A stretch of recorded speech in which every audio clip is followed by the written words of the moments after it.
شب برات کے 12 رکعات نفل نماز کا طریقہ۔ شعبان کی سب سے زیادہ افضل نماز یہ ہے۔ نبی پاک صلی اللہ علیہ وسلم کا ارشاد پاک ہے، جس نے یہ 12 نفل شعبان کی 15ویں رات کو پڑھ لیے۔ بسم اللہ الرحمن الرحیم۔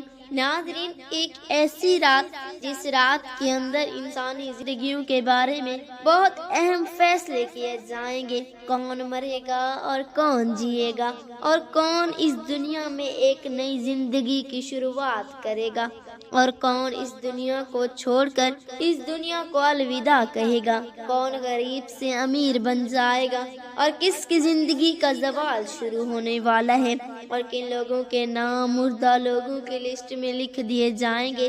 ناظرین، آج کی اس منفرد ویڈیو میں ہم آپ کو بتائیں گے کہ شب برات کی حقیقت کیا ہے، اس رات میں نامہ اعمال کیوں تبدیل ہوتے ہیں، اور اس رات میں انسانوں کے بارے میں کون کون سے اہم فیصلے کیے جاتے ہیں، اور اگر خدا نخواستہ ہمارا نام بھی مردہ لوگوں کی لسٹ میں لکھا چکا ہو تو ہمیں کیا کرنا چاہیے۔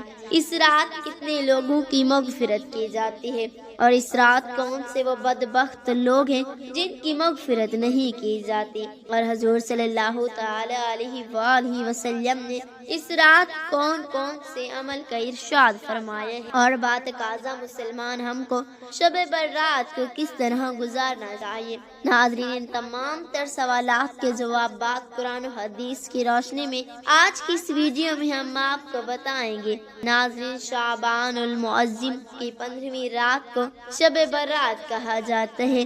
شب برات کو کہتے ہیں اور برات کے معنی ہے برا ہونا۔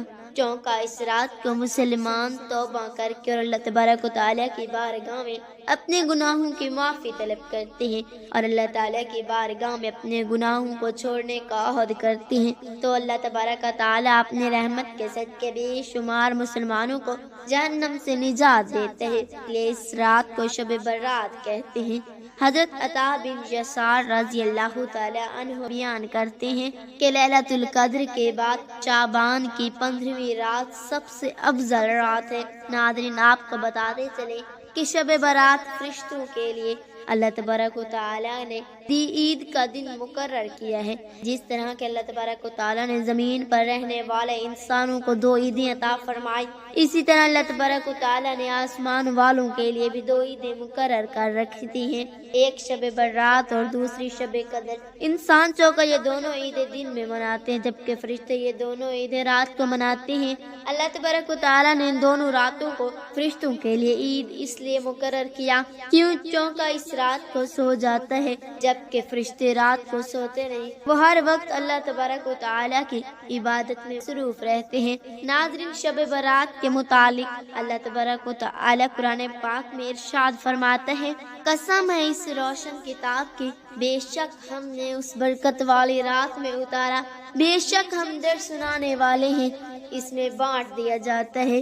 ہر حکمت والا کام اس آیت کریمہ کی تفسیر میں مفسرین لکھتے ہیں کہ اس شب سے مراد شب قدر یا شب برات ہے، اور حضرت اکرمہ رضی اللہ تعالی عنہ اور دیگر مفسرین بیان کرتے ہیں کہ لیلۃ المبارکہ سے مراد شب برات ہے۔ ناظرین، رات کے اندر ان تمام لوگوں کی فرصت تیار کی جاتی ہے جو اس دنیا کے اندر زیادہ رہنے والے ہوں گے، اور جو اس سال کے اندر مرنے والے ہوں گے، اور جو حج ادا کرنے والے ہوں گے، ان تمام لوگوں کے نام اس فرصت کے اندر لکھے جاتے ہیں۔ اس فرصت میں درج ہونے والے ہر حکم کی تعمیل میں ذرا برابر بھی کمی نہیں کی جاتی۔ حضرت عائشہ صدیقہ رضی اللہ تعالی عنہا بیان فرماتی ہیں کہ رسول اکرم صلی اللہ تعالی علیہ وآلہ وسلم نے ارشاد فرمایا کہ کیا تم جانتی ہو کہ شعبان کی 15ویں شب میں کیا ہوتا ہے؟ تو حضرت عائشہ صدیقہ رضی اللہ تعالی عنہ نے عرض کیا، یا رسول اللہ صلی اللہ تعالی علیہ وآلہ وسلم، آپ ہی ارشاد فرما دیجئے۔ تو نبی کریم رؤوف الرحیم صلی اللہ تعالی علیہ وآلہ وسلم نے ارشاد فرمایا کہ آئندہ سال میں جتنے بھی پیدا ہونے والے ہوتے ہیں وہ اس رات میں لکھ دیے جاتے ہیں، اور جتنے لوگ آئندہ سال میں مرنے والے ہوتے ہیں وہ بھی اس رات میں لکھ دیے جاتے ہیں۔ اور اس رات میں لوگوں کے سال بھر کے اعمال اٹھائے جاتے ہیں، اور اس رات میں لوگوں کا رزق مقرر کیا جاتا ہے اور رزق اتارا جاتا ہے۔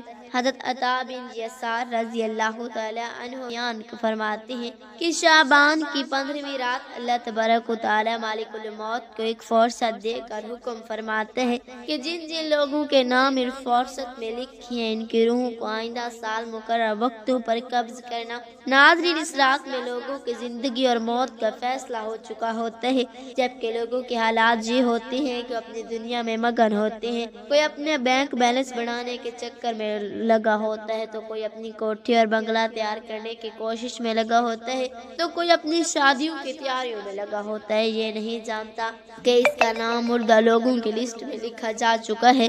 حضرت عثمان بن محمد رضی اللہ تعالی عنہ سے مروی ہے کہ سرور کائنات محمد مصطفیٰ صلی اللہ علیہ وآلہ وسلم نے ارشاد فرمایا کہ ایک شعبان سے دوسرے شعبان تک لوگوں کی زندگی منقطع کرنے کا وقت اس رات میں لکھا جاتا ہے، یہاں تک کہ انسان شادی بیاہ کرتا ہے اور اس کے بچے پیدا ہوتے ہیں، حالانکہ اس کا نام اردو کی فہرست میں لکھا جا چکا ہوتا ہے۔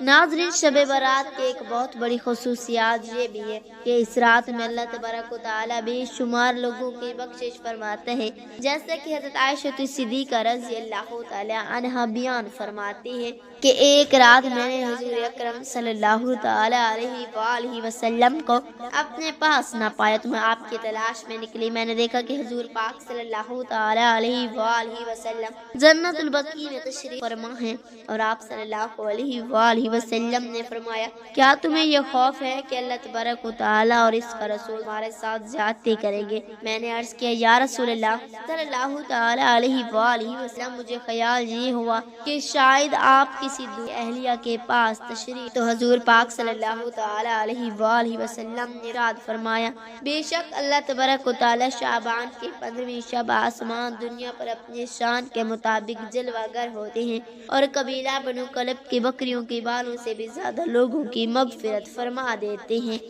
ناظرین، شب برات جہاں ہم دیگر نوافل کا اہتمام کرتے ہیں، بہت ساری نفل نماز پڑھتے ہیں، میری آپ سے گزارش ہے کہ شب برات سے 12 رکعت نماز نفل آپ ضرور پڑھیے گا۔ اس نماز کے پڑھنے کی بہت زیادہ فضیلت ہے اور اللہ رب العالمین کو یہ نماز بہت زیادہ پسند ہے۔ اس نماز کی فضیلت کے بارے میں رسول اللہ صلی اللہ علیہ وآلہ وسلم نے ارشاد فرمایا کہ فرض نمازوں کے بعد نوافل میں سب سے افضل نوافل ہے۔ یہ فرض نمازوں کے بعد نفل نماز میں سب سے افضل نفل نماز ہے، جی آپ شب برات والی رات آپ ضرور ادا کیجیے گا۔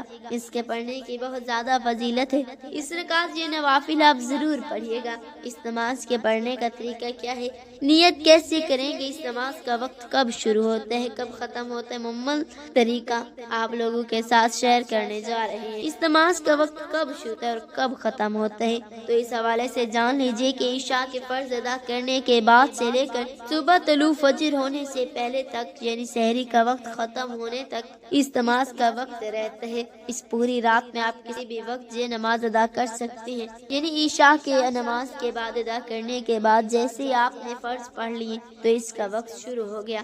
اب آپ کبھی بھی کسی بھی رات اسی حصے میں اس نماز کو پڑھ سکتے ہیں۔ صبح سحری کا وقت ختم ہونے تک اس نماز کا وقت رہتا ہے، اور اس نماز کو ادا کرنے کا جو افضل وقت ہے وہ صبح سحری کا وقت ہے۔ اس وقت میں یہ نوافل ادا کیے جائیں۔ اب رہا یہ مسئلہ کہ اس نماز کے پڑھنے کا طریقہ کیا ہے، کون سی صورتیں پڑھیں گے، کوئی خاص صورت؟ ایسا بالکل نہیں، ویسے تو اس نماز کو پڑھنے کے بہت سارے طریقے ہیں، لیکن آسان طریقہ آپ کو بتاتے چلیں کہ 2 رکعت کے 12 رکعت پڑھیں گے، یعنی آپ 2 رکعت پڑھیں، پھر سلام پھیر دیں، پھر 2 رکعت کی نیت کریں گے، پھر سلام پھیریں گے۔ 2 رکعت کے بعد اسی طرح ہم نے 12 رکعتیں پڑھنی، اور یہ نفل نماز ہے اور اس کے پڑھنے کا طریقہ کوئی خاص نہیں۔